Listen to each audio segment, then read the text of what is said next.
Portal को कोई बंधन नहीं है।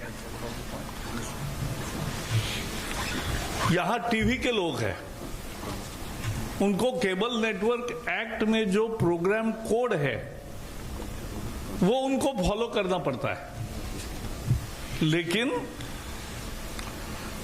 ओटीटी प्लेटफॉर्म्स को ऐसा कोई नियम नहीं है। और इसलिए सरकार ने यह समझा कि एक लेवल प्लेइंग फील्ड होना चाहिए। All media platforms must have the same justice system, और इसलिए डिजिटल हो, प्रिंटिंग हो, टीवी हो, ओटीटी हो, कुछ नियमों का पालन करना पड़ेगा, कुछ प्रोसेस सेट करना पड़ेगा। और लोगों की मांग भी बहुत थी। लोगों की मांग, रोज सैकड़ों पत्र मंत्रालय में आते हैं। इस बार इस सेशन में ओटीटी प्लेटफॉर्म पर 50 प्रश्न पूछे गए, दोनों सदन में मिलकर 50 क्वेश्चंस। देश भर में इस विषय की कितनी चर्चा है, इसका ये उदाहरण है।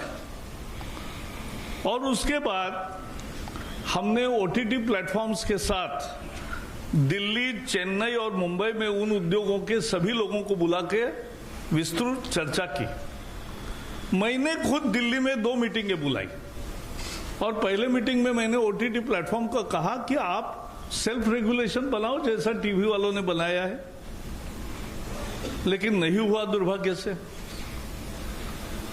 फिर मैंने एक बार फिर मीटिंग बुलाई और कहा कि 100 दिन में बनाओ, लेकिन वो भी नहीं बना। बाद में कुछ नोट बनी थी जिसमें कोई सेल्फ रेगुलेशन, बाहर कोई आदमी भी नहीं था। और इसलिए हमने तय किया कि एक इंस्टीट्यूशनल मैकेनिज्म सभी मीडिया के लिए होना चाहिए, क्योंकि मीडिया की आजादी लोकतंत्र का आत्मा है। Both we have fought for maintaining press freedom and have gone to jail during emergency. But let me also tell you that every freedom has to be responsible freedom. और उसके लिए we have decided to have 3-tier mechanism for OTT platforms. First, for OTT and digital news media, both will have to disclose their details from where they publish, how they publish, how much is the spread, anything. So that disclosure will come. That is first, information. We are not mandating a registration. We are seeking information. Then second is, there has to be grievance redressal system, as Raviji has said. Their grievance redressal system in the same manner, it will work in OTT platforms and digital portals also. They will have to have their own portal for grievance redressal. Then second tier will be self-regulation. On OTT platforms, they will have to have a self-regulation, a body headed by a retired Supreme Court or High Court judge, or otherwise very eminent person in this category. So this is what we are entailing. So there, any grievances, there has to be a place for making grievance. उसकी सुनवाई होनी चाहिए, और उसके सुनवाई पर कोई judgement आना चाहिए। और जैसे हम टीवी पे देखते हैं कि टीवी पर स्क्रॉल आता है, माफी मांगते हैं, कुछ दंड भी होता है, तो ये खुद करते हैं, सरकार नहीं करती। तो वैसा ही हम करना चाहते हैं कि ये होना चाहिए। और तीसरा, एक सरकार है तो सार्वभौम सरकार होती है, सॉवरेन सरकार होती है, तो एक ओवरसाइट मैकेनिज्म भी होगी, जहां एकदम तुरंत फैसले भी करने पड़ते हैं।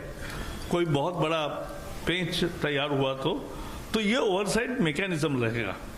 और ओटीटी प्लेटफॉर्म में एक और है कि अभी सेंसर बोर्ड होता है फिल्म वालों को, लेकिन ओटीटी को सेंसर बोर्ड नहीं है। तो हमने कहा है self classification, of age related issues to be solved and उसका एक प्रोसेस हो कि 13 से ऊपर 13 plus 16 plus and A category there has to be a mechanism of parental lock and ensuring compliance that children don't see that.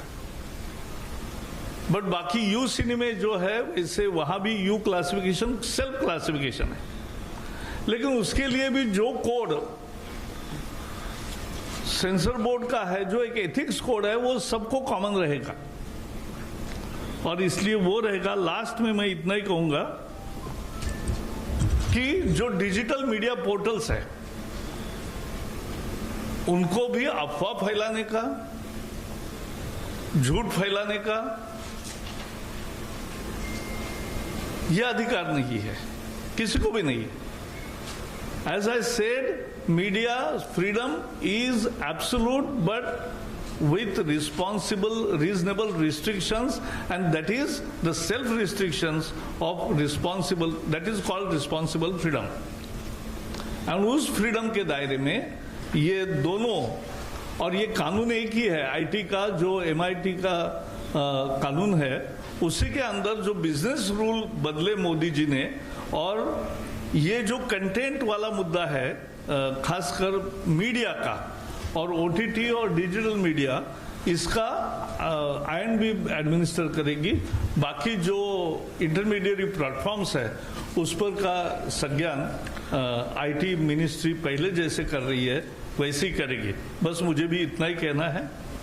धन्यवाद sir. एक minute, before we take your questions friends, सिर्फ दो बातें मुझे ऐड करनी है। जो प्रकाश जी ने कहा, सुप्रीम कोर्ट का फैसला है कि internet is not a fundamental